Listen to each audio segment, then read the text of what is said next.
Hello అండి, అందరికీ నమస్తే. అందరూ ఎలా ఉన్నారు? బాగున్నారా? నేను కూడా చాలా బాగున్నాను. ఇది మండే రోజు, అంటే ఈరోజే అండి. ఈరోజు మార్నింగ్ 5:30 టు 9 o'clock వరకు నా వర్క్ రొటీన్ ఎలా ఉంది అనేది మీతో షేర్ చేసుకుంటాను.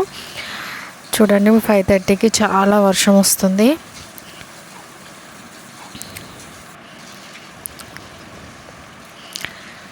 నైట్ పడుకునే ముందే కిచెన్ అంతా క్లీన్ చేసుకునే పడుకుంటాను. అందుకనే నేను కిచెన్లోకి వచ్చిన వెంటనే నాకు ఆ పని అనేది ఏమీ ఉండదన్నమాట. ఫస్ట్ నేను కషాయం పెట్టేస్తానన్నమాట. అంటే ఏదన్నా వారం మొత్తంలో ఏదో ఒకటి జీలకర్ర, వాము, ఏదో ఒక కషాయం అయితే చేస్తాను. నేను, మా వారు, మా మామగారు అయితే తాగుతామన్నమాట. ఇది పిల్లలకైతే ఇవ్వనండి. పిల్లలకి వామ్ వాటర్ కానీ ఓన్లీ హాట్ వాటర్ కానీ నార్మల్ వాటర్ కానీ ఇచ్చేస్తాను. ఈరోజైతే జీలకర్ర వేస్తున్నాను అనమాట. మేము ముగ్గురం మాత్రమే తాగుతాము. జీలకర్ర వేసి బాగా బాయిల్ అవ్వనిస్తాను అనమాట.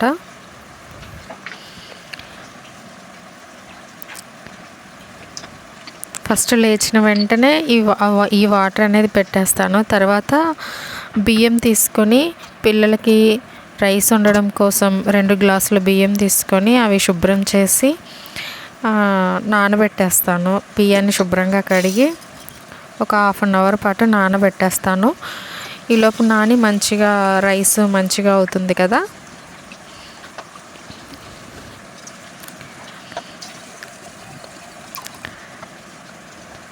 తర్వాత ఈరోజు కర్రీ పెసరపప్పు చేద్దాం అనుకుంటున్నాను. పప్పు కూడా వేపి పెట్టుకుంటాను. ఇవన్నీ నేను బ్రష్ చేయడానికి ముందే చేస్తానండి. ఇక్కడ రైస్ కుక్కర్ చూస్తున్నారు కదా. రైస్ కుక్కర్ పాత్ర ఎప్పుడు పొడిగా ఉండేలా చూసుకోవాలి. ఏమాత్రం తడిగా ఉన్నా అది త్వరగా పాడైపోతుందని చెప్పారనమాట. ఒకసారి రిపేర్ వస్తే ఎందుకు ఇలా అయింది అని అడిగినప్పుడు వాళ్ళు అది పాత్ర ఎప్పుడు పొడిగా ఉండేలాగా చూసుకోండి, తడిగా ఉండకూడదు అని చెప్పినప్పటి నుంచి ప్రతిసారి నేను కుక్కర్లో ఆ పాత్ర పెట్టే ప్రతిసారి దాన్ని శుభ్రంగా తుడిచి పొడి గిన్నెని మాత్రమే అందులో పెడతాను. ఇది బాయిల్ అయిపోయి ఈ వాటర్ బాయిల్ అయిపోయి కదా. ఇక్కడ ఇందులోకి పెసరపప్పు తీసుకుని దాన్ని బాగా వేయించాను అనమాట. మీలో ఎంతమంది పెసరపప్పుని ఇలా వేయించి కర్రీ చేస్తారో చెప్పండి నాకు. వేపితే టేస్ట్ చాలా బాగుంటుందండి. పెసరపప్పు కూడా వేపేసి దాన్ని ఒక 2-3 సార్లు శుభ్రంగా కడిగి దానిలో కూడా మంచి వాటర్ వేసేసుకొని కడిగి పక్కన పెట్టేసుకుంటాను. దాన్ని కూడా ఒక 1/2 అవర్ పాటు నాననిస్తాను. 1/2 అవర్ కాదులేండి, నేను బ్రష్ చేసేంత వరకు. ఇవన్నీ ఇలా నానబెట్టిన తర్వాత ఇంకా నేను బ్రష్ చేసిన తర్వాత వీటిని వండడమే ఉంటుంది. ఈలోపు నేను బ్రష్ చేస్తాను అనమాట. బ్రష్ చేసిన తర్వాత నేను ఆల్రెడీ జీలకర్ర వాటర్ ప్రిపేర్ చేసుకున్నాను కదా, అవి తాగుతాను. మీరు కూడా ఇలానే కషాయాలు ఏమన్నా ఇంకా కంటిన్యూ చేస్తున్నారా? ఈ అలవాటు మాకు ఎప్పటి నుండి వచ్చిందంటే కరోనా నుంచి వచ్చిందనమాట. అంటే మినిమం 5 years నుంచి కూడా ఇదే అలవాటుని ఇట్లా కంటిన్యూ చేస్తున్నాం అనమాట. ఎర్లీ మార్నింగ్ లేచిన వెంటనే బ్రష్ చేసి ఇలా ఏదో ఒక కషాయం తాగడం, తర్వాత ఒక పావు గంట 1/2 అవర్ అయిన తర్వాత టీ అలా తాగడం అలవాటు అయిపోయింది. మీరు కూడా ఇలానే చేస్తున్నారా? కామెంట్ చేయండి. ఇంకా తర్వాత రైస్ ఆన్ చేసేస్తున్నాను. కుక్కర్లో రైస్ పెట్టాను కదా, అది కూడా ఆన్ చేస్తున్నాను. ఈ కవర్లు ఏంటి అని అనుకోకండి, ఆ వైరు ఊడి కింద పడిపోతుందని టేప్తో అలా అతికించాను. ఒక పక్క రైస్ ఆన్ చేశానా, ఇంకో పక్క కూర కూడా తాలింపు వేసేస్తున్నాను. అలాగే ఈరోజు టిఫిన్లోకి ఎర్ర ఉప్మా చేయాలని అనుకుంటున్నాను అనమాట.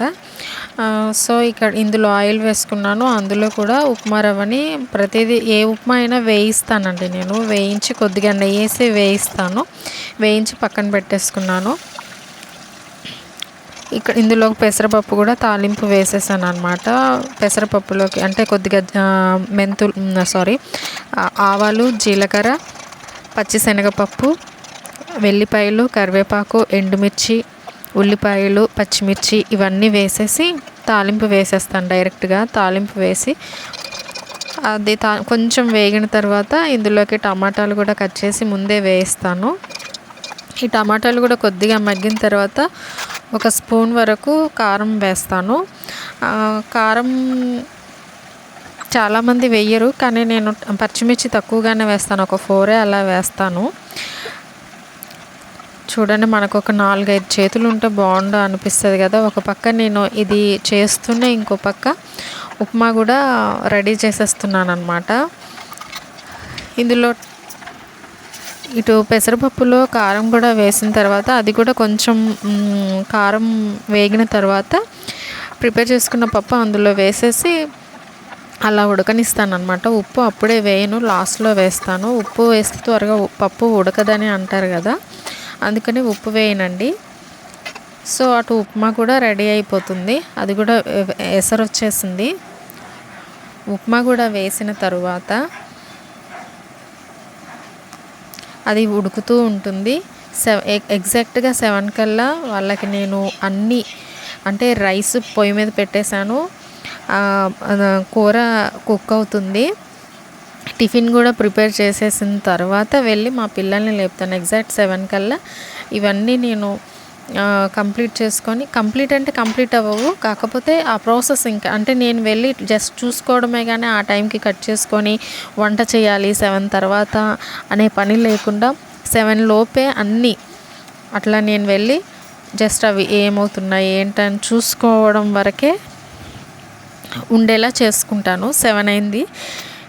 7 o'clockకి మా పిల్లల దగ్గరికి వెళ్ళి లేపుదామని వెళ్ళాను. చూడండి చక్కగా ఎంత డీప్ స్లీప్లో ఉన్నారో వాళ్ళు. వాళ్ళని లేపుతూనే నెట్ తీసేస్తాను, బెడ్షీట్లు అవి దులుపుకుంటూ సర్దేసుకుంటాను. బెడ్షీట్లు బయట ఎండవేయడానికి వర్షం వస్తుంది కదండి, అందుకనే వాటిని కొంచెం గట్టిగా దులిపేసుకొని ఫోల్డ్ చేసేసి పక్కన పెట్టేసుకుంటూ ఉంటాను అన్నమాట. మళ్ళీ వాళ్ళు లేచాక వాళ్ళు వెళ్ళిపోయాక ఆ పని మరీ హడావిడిగా ఉంటే తప్ప అలా వదిలేయను బెడ్షీట్లు.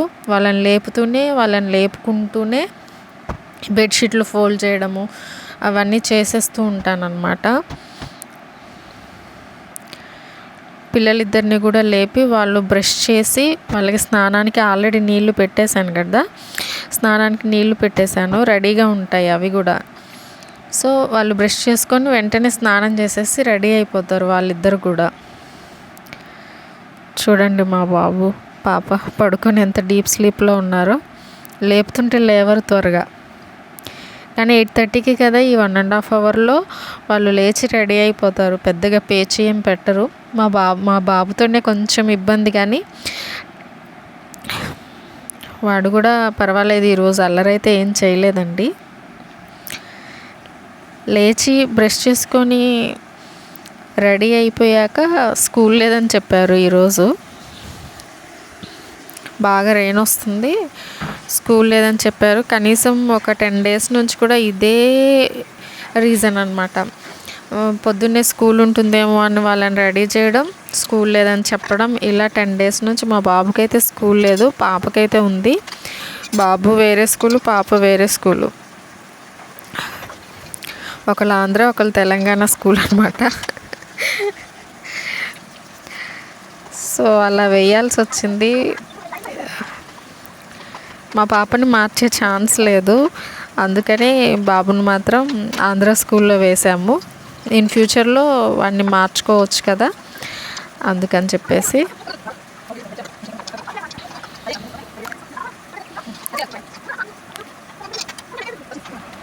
వాళ్ళిద్దరూ బ్రష్ చేసేస్తున్నారండి. నేను ఈలోపు స్టవ్ దగ్గరికి వచ్చి అటు ఉప్మా పెట్టాను కదా, ఉప్మాని కర్రీని కూడా చూస్తున్నాను. కర్రీలో కొంచెం కారం తక్కువైనట్టు అనిపించింది.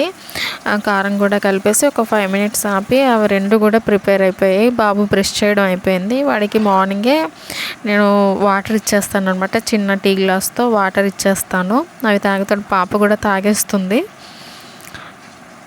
ఈరోజు హాట్ వాటర్ పెట్టలేదు, మామూలు నార్మల్ వాటరే ఇచ్చేసాను, తాగేస్తారు. తాగేసిన తర్వాత బాబుకి స్నానం చేయించేసి రెడీ చేసి వాడికి టిఫిన్ పెట్టాలి. ఈ ప్రాసెస్ అంతా నాకు లేట్ అవుతుందనే నాకు కొంచెం పని అయిపోయిన తర్వాత వాళ్ళని లేపుతానమాట.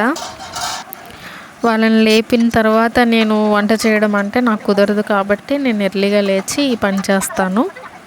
సో ఉప్మా కూడా రెడీ అయిపోయింది, కర్రీ కూడా అయిపోయింది. బాబు కూడా నీళ్లు దింపేసి స్నానం చేపిస్తాను అనమాట. ఇద్దరికి నీళ్లు దింపేశాను, వీడికి స్నానం చేపించేసి